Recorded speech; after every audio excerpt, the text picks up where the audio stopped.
তাপদাহে কাহিল মানুষ, ভ্যাপসা গরম আরও বাড়তে পারে। হাসপাতালগুলোতে রোগীর চাপ, বেশি ভুগছে শিশুরা। বোতলজাত সয়াবিন তেল লিটারে বাড়ল 4 টাকা, খোলা কিনলে 2 টাকা কম। ব্যবসায়ীদের সাথে সরকারের বোঝাপড়া।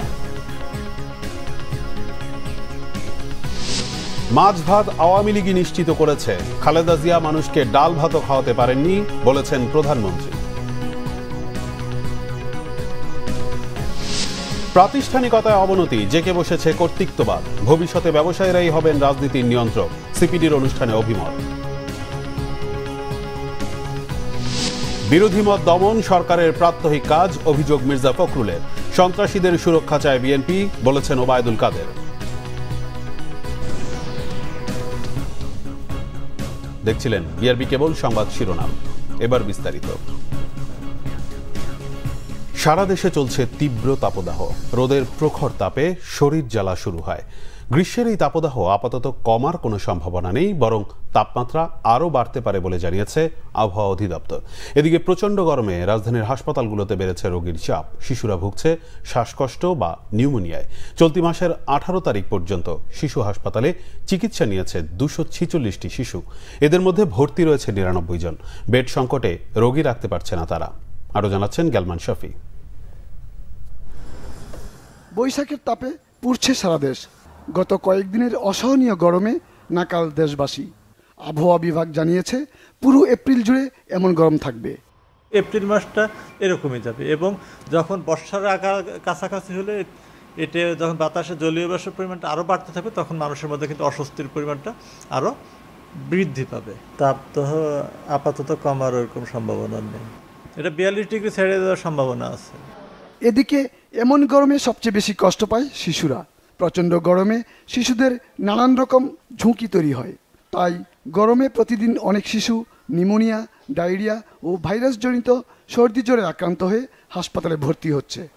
হঠাৎ করে অসুস্থ হয়ে পড়ছে, ঠান্ডা, কাশি, জ্বর, বমি, শ্বাসকষ্ট আর নিউমোনিয়া হয়েছে, সেটারই চিকিৎসা করতেছে। নিউমোনিয়া নিয়েই আসছিলাম, ডাক্তাররা বলে তো ভালো হয়েছে ছুটি দিয়ে দেয়, তখন আবার বাচ্চা অসুস্থ হয়ে যায়।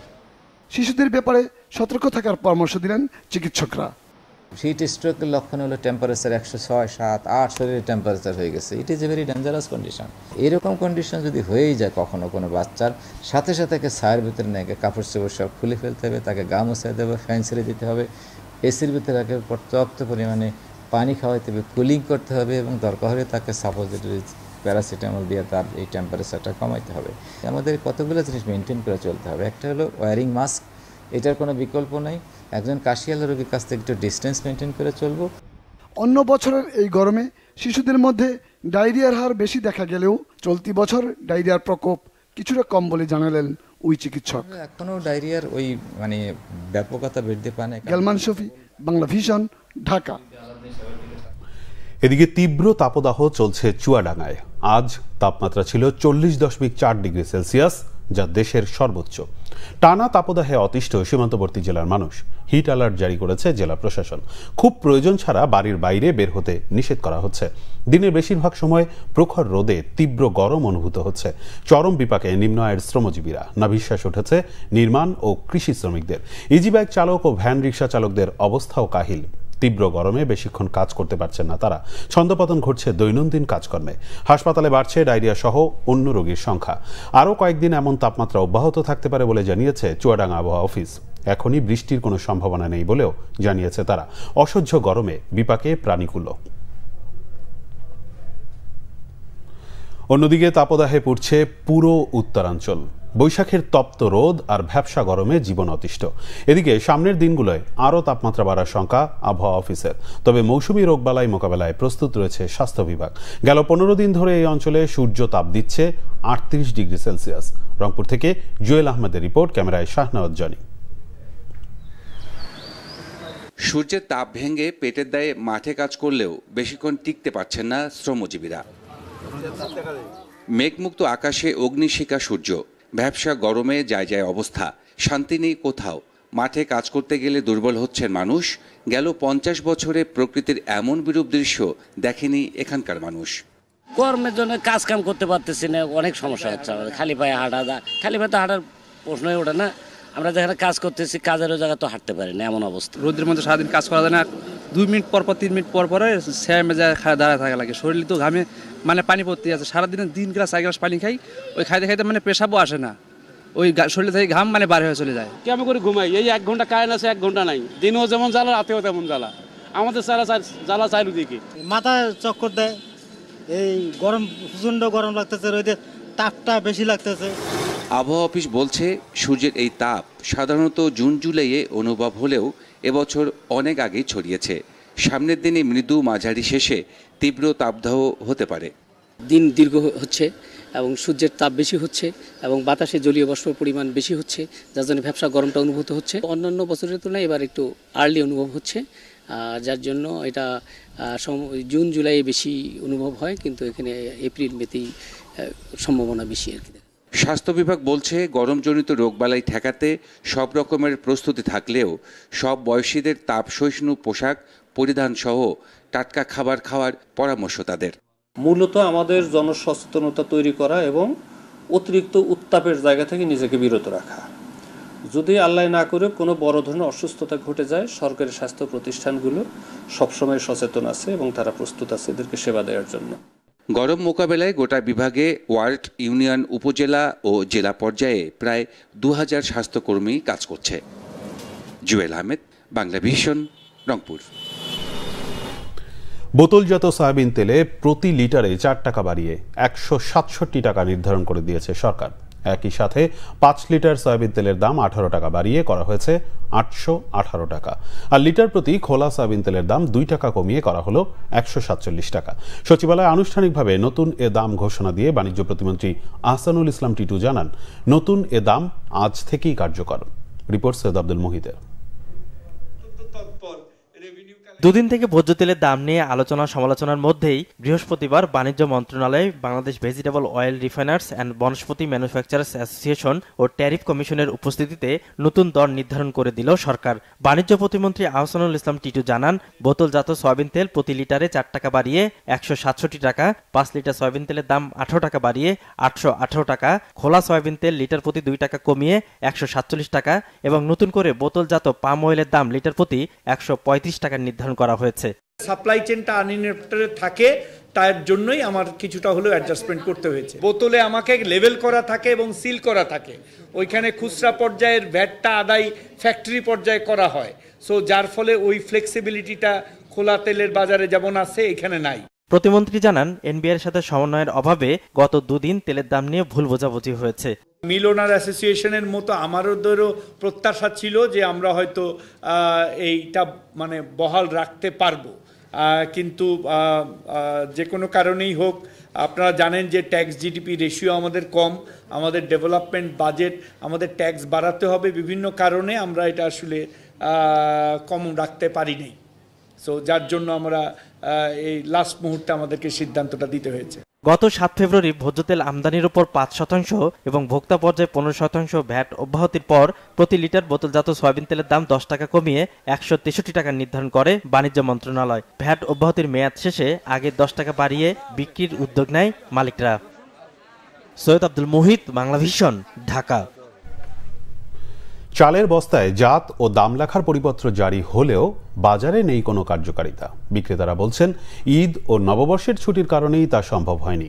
তবে তারা বলছেন, নতুন নিয়মে মিলগেটের দাম নির্ধারণ হলে ভোক্তারাই ক্ষতিগ্রস্ত হবে। আর ব্যবসায়ী মালিক সমিতি বলছে, সিদ্ধান্ত কার্যকর হতে আরও কিছুটা সময় প্রয়োজন। মামুন আব্দুল্লাহ রিপোর্টে বিস্তারিত। বাজারে গেলেই দেখা মেলে একই জাতের ধান থেকে উৎপাদিত চাল ভিন্ন ভিন্ন নামে ও দামে বিক্রি হচ্ছে।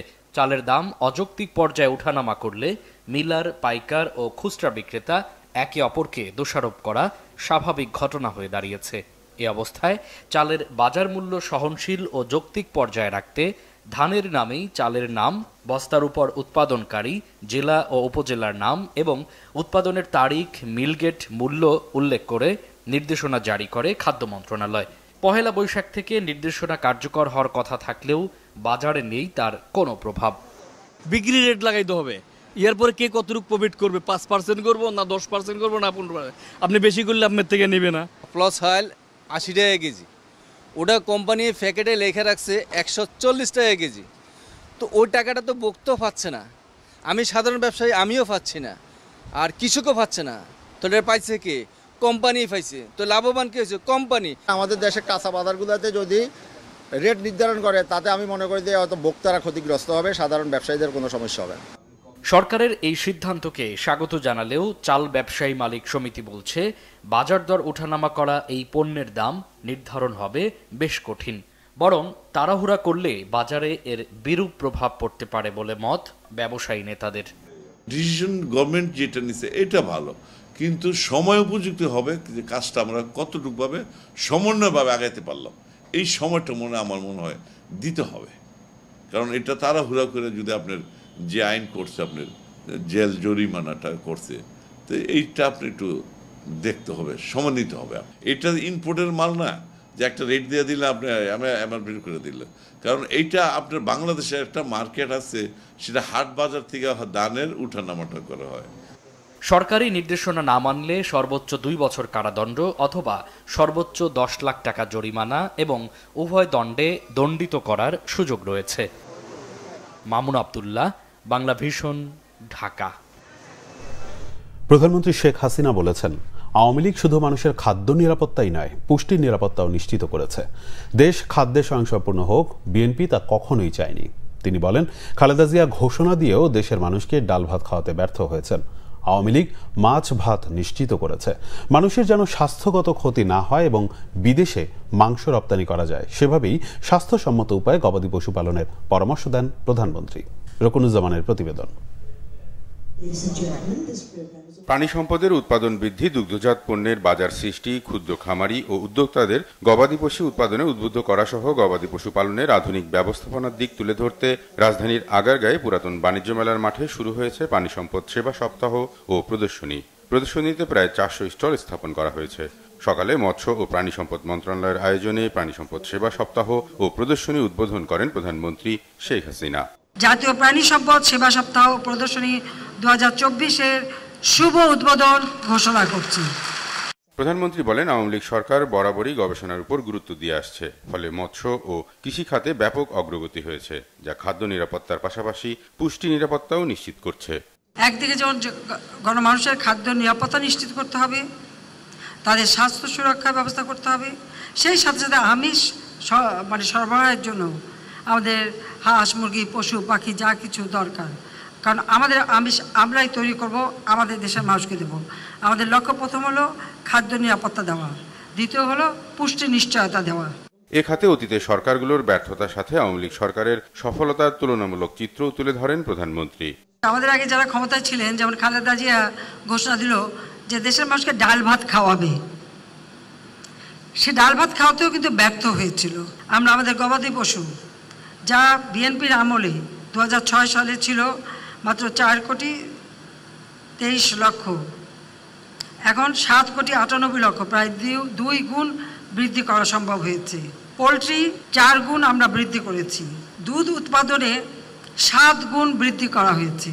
8 গুণ মাংস উৎপাদন আমরা বৃদ্ধি করতে সক্ষম হয়েছি। ডিম উৎপাদন 4 গুণ বৃদ্ধি করা হয়েছে। মানুষের যেন স্বাস্থ্যগত ক্ষতি না হয়, বিদেশে যেন মাংস রপ্তানি করা যায়, তাই স্বাস্থ্যসম্মতভাবে গবাদি পশু পালনের পরামর্শও দেন প্রধানমন্ত্রী শেখ হাসিনা। হাঁস মুরগি পাখি পশুপালন এগুলি সমস্ত স্বাস্থ্যসম্মতভাবে লালন পালন করা এবং উৎপাদন প্রক্রিয়াকরণ, কারণ প্রক্রিয়াকরণটাও কিন্তু গুরুত্বপূর্ণ, এ বিষয়ে আরও যত্নবান হতে হবে। আমাদের হালাল মাংস পৃথিবীর অনেক দেশ এখন ক্রয় করতে চায়, আর সেই সুযোগটা আমাদের নিতে হবে। বিদেশে রপ্তানি করতে গেলে তাদের কতগুলি নিয়ম আছে, সেটা মেনে আমরা করি কিনা, বা সেগুলি প্যাকেটজাত করতে গেলে সেই নিয়ম অনুযায়ী করা হচ্ছে কিনা, সে বিষয়গুলি কিন্তু আমাদের বিবেচনায় নিতে হবে। রাস্তাঘাটে নয়, বরং নির্দিষ্ট জায়গায় কোরবানি দেওয়ার আহ্বানও জানান সরকার প্রধান। পরে আগারগাঁও পুরাতন বাণিজ্য মেলার মাঠে খামারিদের অংশগ্রহণে আয়োজিত প্রদর্শনী ঘুরে দেখেন প্রধানমন্ত্রী। রকুনুজ্জামান, বাংলা ভিশন, ঢাকা। পররাষ্ট্রমন্ত্রী ডক্টর হাসান মাহমুদ বলেছেন, মুজিবনগর সরকারের 400 টাকা মাসিক বেতনের কর্মচারী ছিলেন জিয়াউর রহমান। গ্রিসের রাজধানী এথেন্সে ঐতিহাসিক মুজিবনগর দিবস উপলক্ষে বাংলাদেশ কমিউনিটি ইন গ্রিস আয়োজিত সভায় তিনি কথা বলেন। পররাষ্ট্রমন্ত্রী বলেন, 1971 সালে মুজিবনগর সরকারের অধীনে অন্যান্য সেক্টর কমান্ডারদের মতোই বেতনভুক্ত কর্মচারী ছিলেন জিয়াউর রহমান। অথচ সেই বিএনপি মুজিবনগর সরকারের শপথ গ্রহণ দিবস 17 এপ্রিল পালন করে না। মন্ত্রী বলেন, মুক্তিযুদ্ধের অবিচ্ছেদ্য অংশ 7 মার্চও বিএনপি পালন করে না। এ থেকেই স্বাধীনতা মুক্তিযুদ্ধে বিএনপি কতটুকু বিশ্বাস করে তা প্রমাণ হয়। জানান, গ্রিস আরও যে 6টি দেশে দূতাবাস খোলার নীতিগত সিদ্ধান্ত নিয়েছে তার মধ্যে বাংলাদেশ অন্যতম। এ সময় সবাইকে বৈধ পথে রেমিটেন্স পাঠানোর আহ্বানও জানান পররাষ্ট্রমন্ত্রী ডক্টর হাসান মাহমুদ।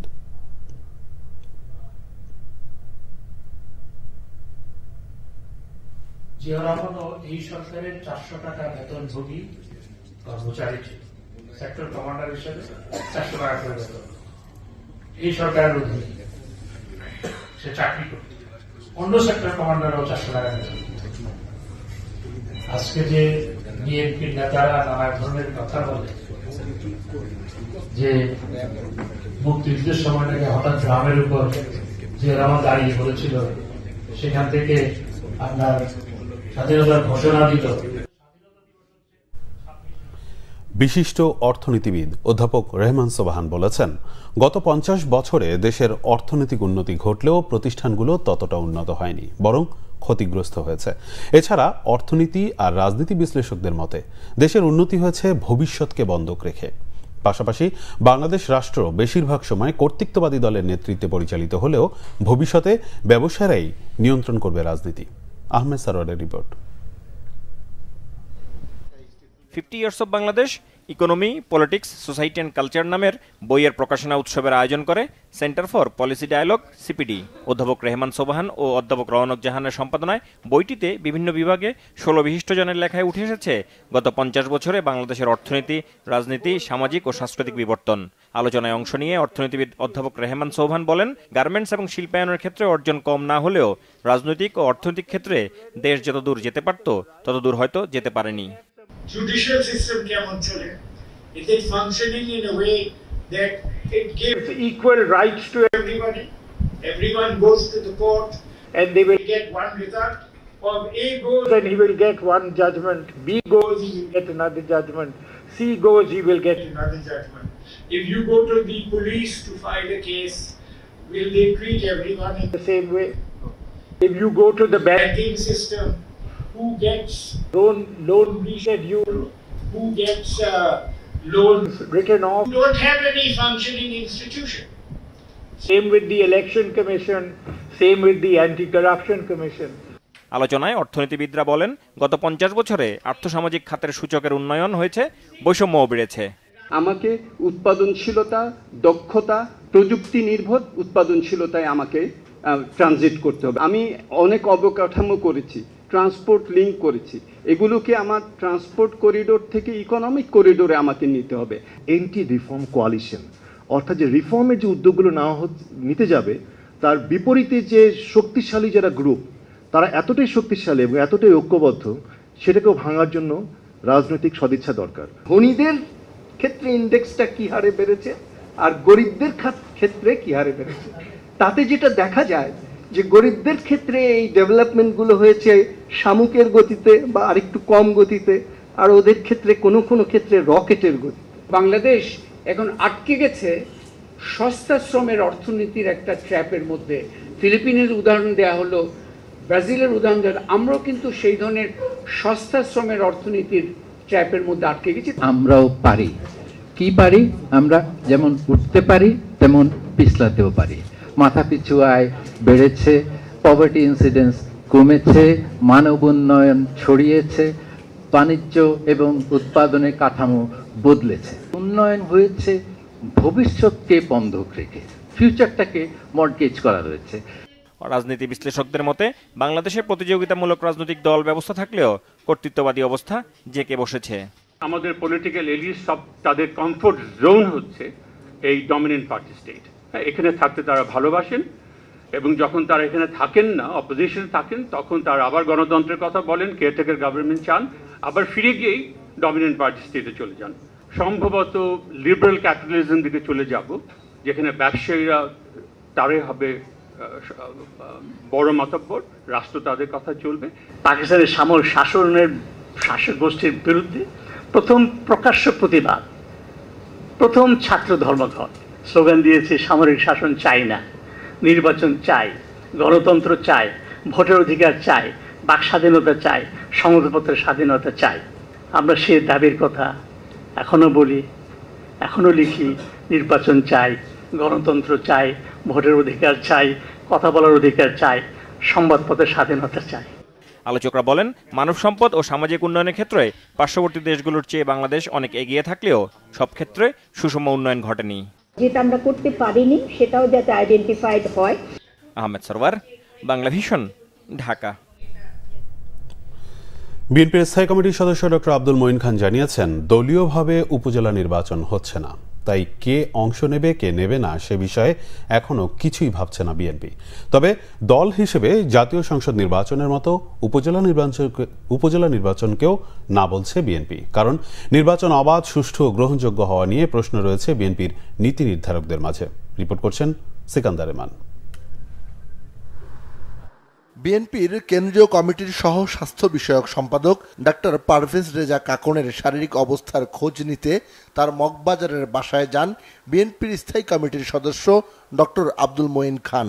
এ সময় তিনি ক্ষমতাসীনদের বিরুদ্ধে নির্যাতনের অভিযোগ করেন। আসন্ন উপজেলা নির্বাচনের বিষয়ে সাংবাদিকদের প্রশ্নের জবাব দেন তিনি। যখন বিএনপি দলীয়ভাবে এই নির্বাচনে অংশগ্রহণ করার প্রশ্ন আসছে না, আওয়ামী লীগ নিজেরাই স্বীকার করে নিয়েছে তারা দলীয়ভাবে নির্বাচন করবে না।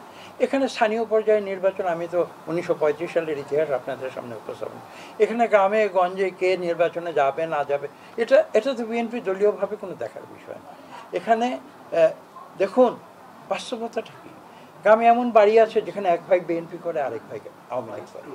এটাই হচ্ছে বাস্তবতা, এটা আমাদের সমাজের বাস্তবতা, এটা একটি দেশের মানুষের যে সাইকোলজি সেটাই হচ্ছে, তারই বহিঃপ্রকাশ হচ্ছে এটা। এদিকে রাজধানীর উত্তরার দিয়াবাড়িতে ঢাকা মহানগরের বিভিন্ন থানার নির্যাতিত নেতা কর্মীদের নিয়ে ঈদ পুনর্মিলনের আয়োজন করা হয়। এতে বিএনপির সিনিয়র যুগ্ম মহাসচিব রুহুল কবির রিজভী অভিযোগ করেন, প্রভুদের খুশি করে আওয়ামী লীগ ক্ষমতা ধরে রাখতে চায়। ভারতের সহায়তা নিয়ে গণতন্ত্রকামী মানুষকে দমিয়ে রাখা হয়েছে বলে অভিযোগ করেন তিনি।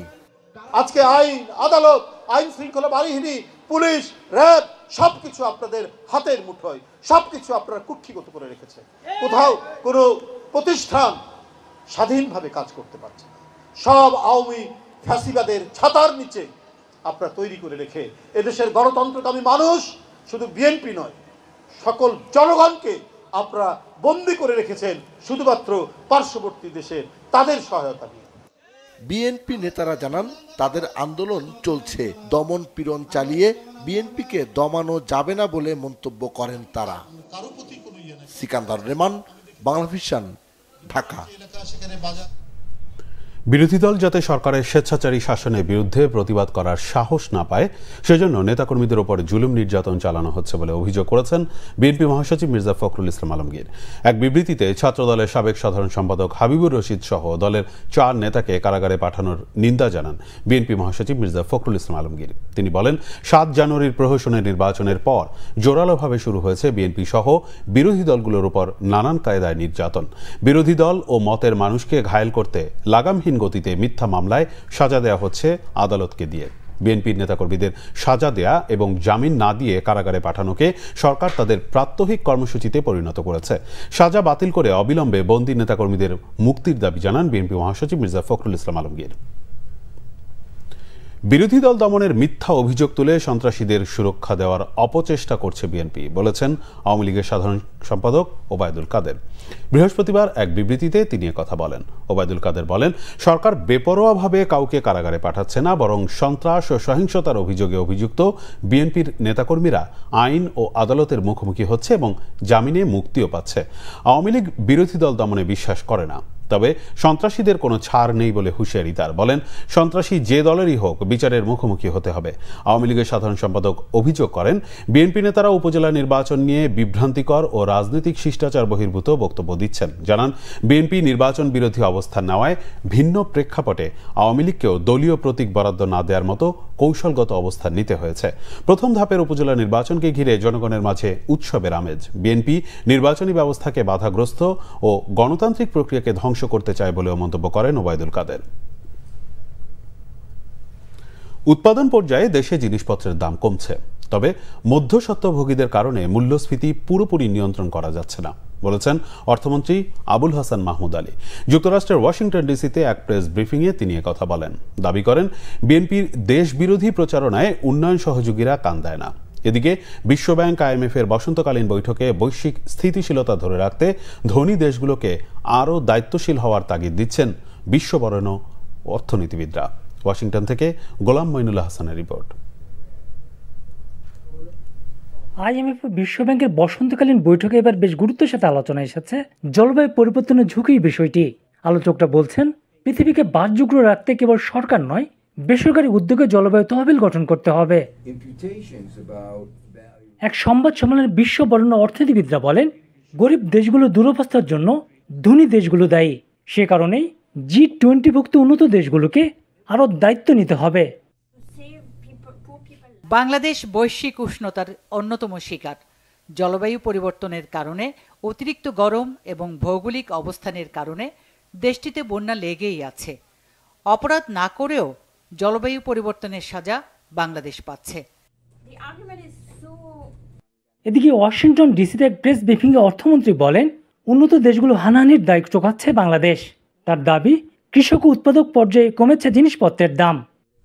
যারা চাষি উৎপাদন করছে তারা আগে তো কোনো দামই পেত না, এখন আবার যখন তারা দাম পেতে শুরু করেছে তাদেরকে তো জমিতে এসে টাকা দিয়ে তারা নিয়ে যাচ্ছে। তো এখন যখন তারা এই টাকা পাচ্ছে, ভালো দাম পাচ্ছে, তখন আবার যারা ভোক্তা তারা চিৎকার করছে যে আমাদের তো এটা তো অনেক বেশি দাম। তো এগুলো আছে প্রবলেম, কিন্তু মেইন কথা হলো যে প্রোডাকশন সাইডে তো আপনার বাম্পার ক্রপ হচ্ছে। এ সময় অর্থমন্ত্রী অভিযোগ করেন, বিএনপি উন্নয়ন সহযোগী সংস্থার কাছে দেশ বিরোধী প্রচারণা চালায়। সেতু, পদ্মা নদীর উপরে সেতু, তো এটা তো বেগম জিয়া বলেন যে এটা নাকি ভেঙে পড়বে। হ্যাঁ, এখন আপনারা যদি আপনারা এমন লোককে লিডার বানিয়েছেন, আপনারা মানে প্রতিপক্ষ, যার এইটুকু সেন্স নাই যে এই সেতু তো ভাঙ্গার সেতু, ভেঙে পড়বে না। এর আগে বিশ্বব্যাংকের কর্মকর্তাদের সাথে মতবিনিময় করেন অর্থমন্ত্রী। জ্বালানি বাজারে অস্থিরতা মূল্যস্ফীতিকে কতটা বাড়িয়ে দেয় রাশিয়ার যুদ্ধ তার বড় উদাহরণ। সাম্প্রতিক সময় ইরান ও ইসরায়েল কিন্তু মধ্যপ্রাচ্যের অস্থিরতা মূল্যস্ফীতিকে আরেক ধাপ বাড়িয়ে দেয় কিনা IMF বিশ্বব্যাংকের বসন্তকালীন বৈঠকে সে প্রশ্ন কিন্তু ঘুরে ফিরে আসছে। গোলাম মঈনুল হাসান, বাংলাদেশ, IMF সদর দপ্তর, ওয়াশিংটন ডিসি। দেশের সার্বভৌমত্ব রক্ষায় সবসময় বাংলাদেশ সেনাবাহিনী প্রস্তুত বলে জানিয়েছেন সেনাপ্রধান জেনারেল SM শফিউদ্দিন আহমেদ। তিনি বলেন, সেনাবাহিনী সঠিক পথে আছে। নিজেদের দায়িত্ব পালনে বাংলাদেশ সেনাবাহিনী কখনোই ব্যর্থ হবে না। Bangladesh institute of international and strategic studies BIS আয়োজিত সেমিনারে কথা বলেন তিনি। বলেন, সেনাবাহিনী সব সময় দেশের কূটনৈতিক লক্ষ্য অর্জনে কাজ করে। বাংলাদেশের স্বার্থ কোথাও অর্জিত হবে এমন সম্ভাবনা থাকলে সেটা সেনাবাহিনীকে বলা হোক বা না হোক, সে কাজ তারা করে বলে উল্লেখ করেন সেনাপ্রধান। তিনি বলেন, বিদেশে যে কোনো ফর্মে জাতীয় স্বার্থ অর্জনই হল ডিপ্লোম্যাসি বা কূটনীতি। দুর্যোগ মোকাবেলা, সিভিল প্রশাসনকে সহায়তা করা, নিরাপত্তা নিশ্চিত করা, এমনকি কর্মসংস্থান সৃষ্টিতে সেনাবাহিনী ভূমিকা রাখে বলে জানান জেনারেল শফিউদ্দিন আহমেদ। মিয়ানমারের আর্মির উপর নিষেধাজ্ঞা থাকায় চাইলেও বাংলাদেশ সেনাবাহিনী সম্পৃক্ত হতে পারে না বলে জানান তিনি। বলেন, সেনাবাহিনী মিয়ানমারকে খুশি করতে অন্যদের অখুশি করতে পারে না।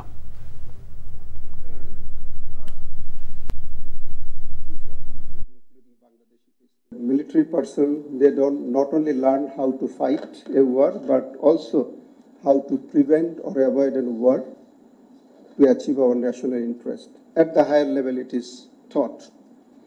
NDCs are never aimed to teaching you the art of warfare, rather how to avoid war or how to enhance your diplomatic capabilities. At the same time, we never forget the main role of the military forces is to protect the sovereignty of the country. That is our primary goal. And we should be ready in doing that. বিভিন্ন মাধ্যমে অপপ্রচার রোধে ভারতের সাথে পারস্পরিক অভিজ্ঞতা বিনিময় করা হবে বলে জানিয়েছেন তথ্য ও সম্প্রচার প্রতিমন্ত্রী মোহাম্মদ আলী আরাফাত। বৃহস্পতিবার দুপুরে সচিবালয়ে তথ্য ও সম্প্রচার প্রতিমন্ত্রীর সাথে সৌজন্য সাক্ষাৎ করেন ভারতের হাইকমিশনার প্রণয় ভার্মা। এ সময় দুদেশের স্বার্থ সংশ্লিষ্ট বিভিন্ন ইস্যুতে আলোচনা হয়। পরে তথ্য সম্প্রচার প্রতিমন্ত্রী জানান, বিটিভির 2 ঘন্টার চাঙ্ক বাড়ানো ও ভারতীয় দর্শকদের আকৃষ্ট করতে কাজ করছে বাংলাদেশ। বিষয়টি নিয়ে দেশটির হাইকমিশনারের সাথে আলোচনা হয়েছে তাদের, তবে ভারতের নির্বাচন নিয়ে কোনো আলোচনা হয়নি বলে জানান তিনি। এ সময় ভারতের হাইকমিশনার জানান, দুদেশের চলচ্চিত্র ও সংশ্লিষ্ট ইনস্টিটিউটের তথ্য আদান প্রদান ও প্রশিক্ষণের বিষয়ে কাজ করা হবে।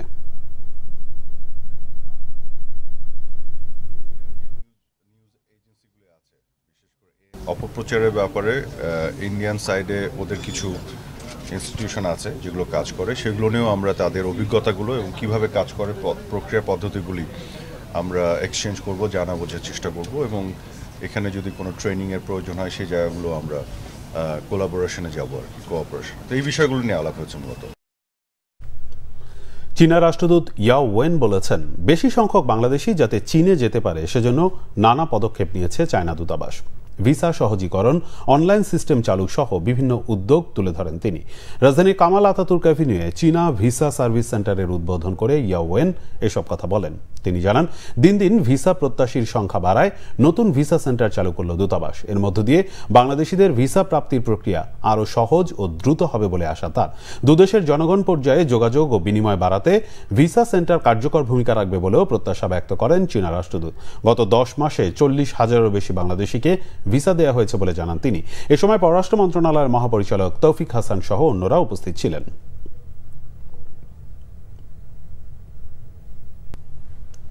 প্রাণী সম্পদ সেবা সপ্তাহ ও প্রদর্শনীর উদ্বোধন শেষে ACI animal health and ACI genetics stall ঘুরে দেখেছেন প্রধানমন্ত্রী Sheikh Hasina.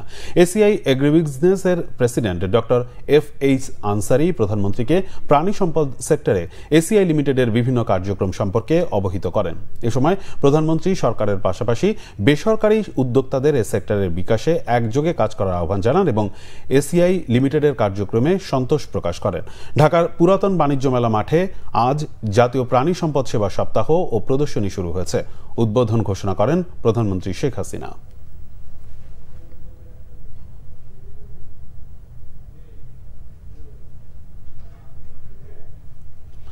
International standard university ISU উপাচার্য পদে ফের নিয়োগ পেয়েছেন অধ্যাপক ডক্টর আব্দুল আউয়াল খান।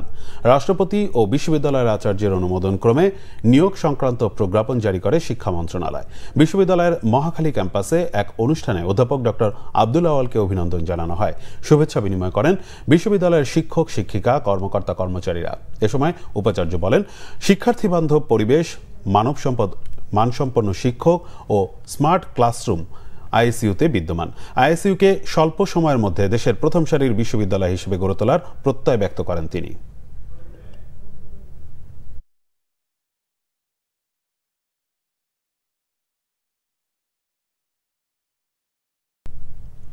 সংবাদ শেষ করব BRB কেবল শিরোনামগুলো আরেকবার জানিয়ে।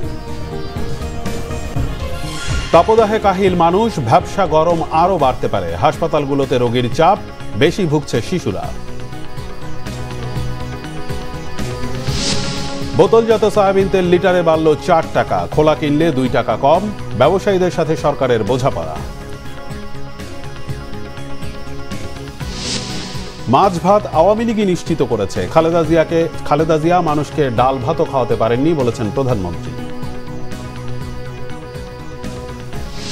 প্রাতিষ্ঠানিকতায় অবনতি, জেকে বসেছে কর্তৃত্ববাদ। ভবিষ্যতে ব্যবসায়ীরাই হবেন রাজনীতির নিয়ন্ত্রক, সিপিডির অনুষ্ঠানে অভিমত।